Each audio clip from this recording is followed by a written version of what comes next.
એક એવી નદી જે હજારો વર્ષોથી વહે છે, જે લાખો લોકોની તરસ બુઝાવે છે, જે કરોડો લોકોના જીવનને રોજગાર આપે છે, પણ જ્યારે એ જ નદી રૌદ્ર સ્વરૂપ ધારણ કરે છે ત્યારે આખું શહેર થરથરી ઉઠે છે. આ છે તાપી નદી, સુરતની જીવનરેખા અને ક્યારેક વિનાશનું કારણ પણ. તાપીનો જન્મ, તાપી નદીનો ઉદ્ભવ મધ્યપ્રદેશના બેતુલ જિલ્લા મુલતાઈ ખાતે સાતપુરા પર્વતમાળામાં થાય છે. આ નદી લગભગ 724 કિલોમીટરનો પ્રવાસ કરીને મહારાષ્ટ્ર અને ગુજરાતમાંથી પસાર થઈ સુરત પાસે અરબી સમુદ્રમાં મળી જાય છે. ભારતમાં પશ્ચિમ તરફ વહેતી મુખ્ય નદીઓમાં તાપીનો વિશેષ સ્થાન છે.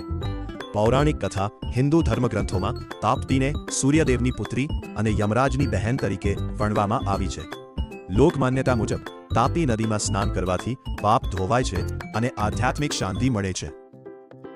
સુરત અને તાપી. સુરતનો વિકાસ તાપી વિના અશક્ય હતો. હીરાનો ઉદ્યોગ, ટેક્સટાઇલ ઉદ્યોગ, વેપાર, ખેતી, પીવાનું પાણી અને લાખો લોકોનું જીવન તાપી પર આધારિત છે. તાપીના કિનારે વસેલું સુરત આજે ભારતના સૌથી ઝડપથી વિકસતા શહેરોમાંનું એક છે. ઉકાઈ ડેમ ગુજરાતનો સૌથી મોટો ડેમ છે. આ ડેમથી વીજળી ઉત્પન્ન થાય છે, લાખો હેક્ટર જમીનમાં સિંચાઈ થાય છે, સુરત સહિત અનેક શહેરોને પીવાનું પાણી મળે છે અને પૂર નિયંત્રણમાં મદદ મળે છે. પરંતુ ભારે વરસાદ વખતે ડેમમાંથી પાણી છોડવું પડે છે, જે ક્યારેક નીચાણવાળા વિસ્તારોમાં પૂરનું કારણ બને છે. 2006નું વિનાશક પૂર. 2006માં ભારે વરસાદ અને ઉકાઈ ડેમમાંથી મોટા પ્રમાણમાં પાણી છોડવાને કારણે સુરતમાં ભયંકર પૂર આવ્યું. ઘરો પાણીમાં ગરકાવ થયા, દુકાનો બંધ થઈ ગઈ, હીરા અને ટેક્સટાઇલ ઉદ્યોગને મોટું નુકસાન થયું, લાખો લોકો મુશ્કેલીમાં મુકાયા.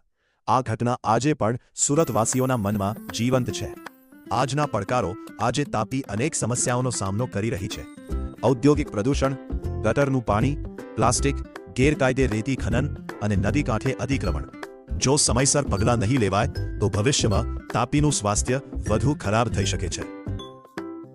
જો આપણે તાપીને સ્વચ્છ રાખીશું તો આવનારી પેઢીઓને શુદ્ધ પાણી મળશે.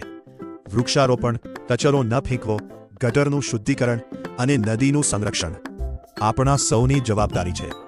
તાપી માત્ર એક નદી નથી, એ સુરતનો શ્વાસ છે, એ ખેડૂતોની આશા છે, એ વેપારીઓની શક્તિ છે, એ લાખો પરિવારોનું જીવન છે. જો આપણે તાપીને બચાવીશું તો આપણી આવનારી પેઢીને જીવનનો સૌથી મોટો વારસો આપીશું. જો તમને આ ડોક્યુમેન્ટરી ગમી હોય તો વિડીયોને લાઇક કરો, ચેનલને સબસ્ક્રાઇબ કરો અને કોમેન્ટમાં જરૂર લખો. જય તાપી, જય સુરત.